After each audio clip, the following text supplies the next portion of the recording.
Naimbag ng Rabi Ilawag. Unang-una, kaya't ko agpasalamat yan ti tatang mi, ti ayayaten tayo, Pangulong Ferdinand Bongbong Marcos Jr. Sipsipat tayo po.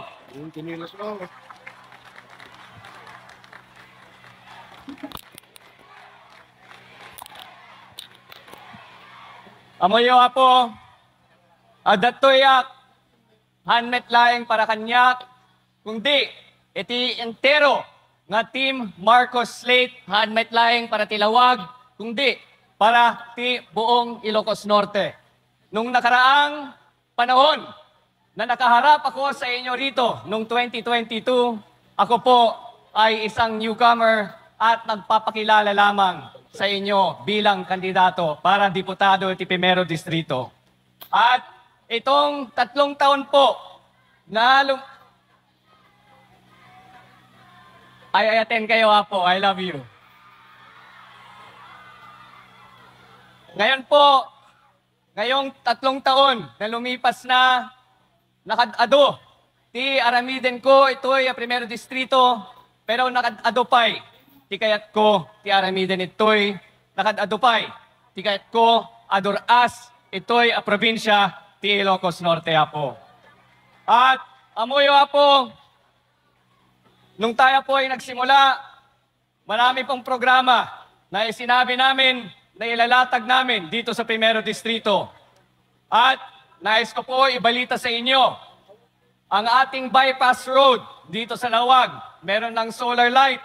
Ang mga iba't ibang barangay, nailawan na rin namin. Nagpangako po tayo ng trabaho para sa ating mga kakailian dahil po sa ating GIP programa na binigay ng aming district office. Karamihan po ng aming kabataan ay ngayong may trabaho na dahil po sa SLP program na ilinatag ng aming opisina. Karamihan po ng aming mga kakailian, hindi lamang dito, kundi sa buong Primero Distrito ay nagkaroon na ng mga sariling negosyo para sa kanilang hanap buhay po. Pinagtatrabaho din namin sa Pagudpod ang tinatawag naming Patapat Viaduct. Isa po yan sa mga flagship program ng ating minamahal na Pangulo para sa ating minamahal na probinsya. At sa awa ng Diyos po, kahit adatoyak na humihingi, ti support tayo ay sa awa ng Diyos ay hindi ako nagkaroon ng kalaban ngayong halalan na darating. Kaya magkakaroon pa tayo ng pangalawang termino. Pero kahit papano po, ang pangako ko sa inyong lahat, hindi ko lang itultuloy iti programa ti Primero Distrito. I love you too. Hindi lang natin itutuloy ang mga iba't ibang programa ng Primero Distrito, kundi papalakayin natin, papagandahin natin, at sisiguraduhin natin na makakarating po ang ating tulong sa lahat ng kakailian, hindi lang sa Primero Distrito, kundi sa buong probinsya ng Ilocos Norte. At higit sa lahat po, adatoy tayo, ito'y Alawag, isa sa mga syudad na napakalapit sa aking puso. Dito po ako lumaki, nung governor pa, si Apo Pangulo, doon lamang ako nag-aral sa Kids College, doon ako lumalaki. Dito ako sa Capitol, pumupunta, sumasama ako sa aking tatay. At nakita ko po ang kailangan talaga ng ating syudad. And tama po ang sinabi ng ating simuruno nga Vice Mayor. Lawag deserves better, Lawag deserves more, Lawag deserves Alcid Lau for Mayor and Vice Mayor, at ang ating Team Marcos na slate para bokal at saka konsehala po. At laging may nagsasabi na ipinili lang namin si Brian dahil kaibigan, dahil malapit-lapit sa amin.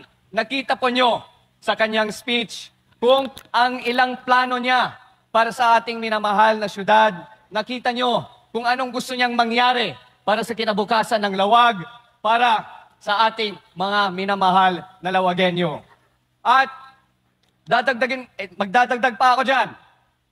Dahil wag natin po sayangin ang itong pagkakataon na naibigay natin sa atin ngayon.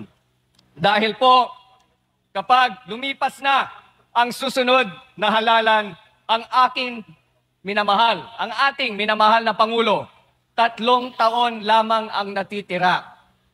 Nakita po natin, nung lumipas itong 3 taon, medyo nakulangan ang mga nangyari sa Lawag.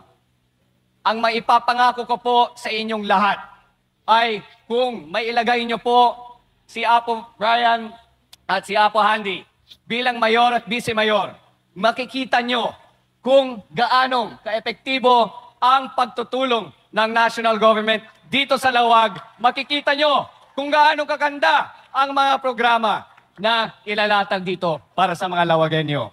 Kaya po, huwag natin sayangin ang susunod na 3 taon na makakarating dito sa Lawag, dito sa ating mga kakailian. Dahil po, nasa posisyon tayo at napakaswerte tayo na ang ating Pangulo ay isang anak ti Ilocos Norte. Kaya manigurado tayo na magkasundo po ang syudad, magkasundo po ang opisina ng Primero Distrito at magkasundo po ang City Hall. Ang mga pinangako po ni Mayor Brian Alcid, hindi lamang pangako. Alam nyo bakit? Sisiguraduhin ko at ipaglalaban ko ang pondo lang lahat ng proyekto na yan sa Kongreso pagbalik namin sa Juna po.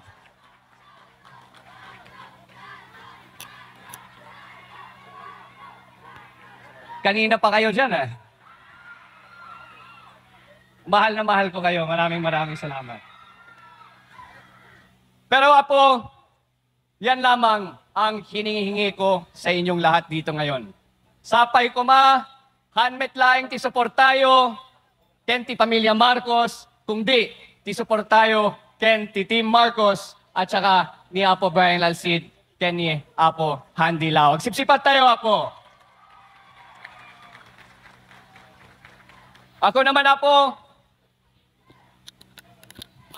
sa 3 taon na lumipas, nung ako ay binigay ng karangalan para may kapagserbisyo dito sa Primero Distrito, wala akong naramdaman kundi ang inyong pagmamahal, ang inyong suporta at ang inyong tiwala sa akin bilang diputado ng Primero Distrito, at pangako ko po ay lahat ng suporta at lahat ng tiwala na ibinigay nyo sa akin, dadalihin ko po yan sa aking pangalawang termino at sisiguraduhin po na tuloy-tuloy ang tulong na makakarating dito sa Primero Distrito at dito sa Ilocos Norte, Apo.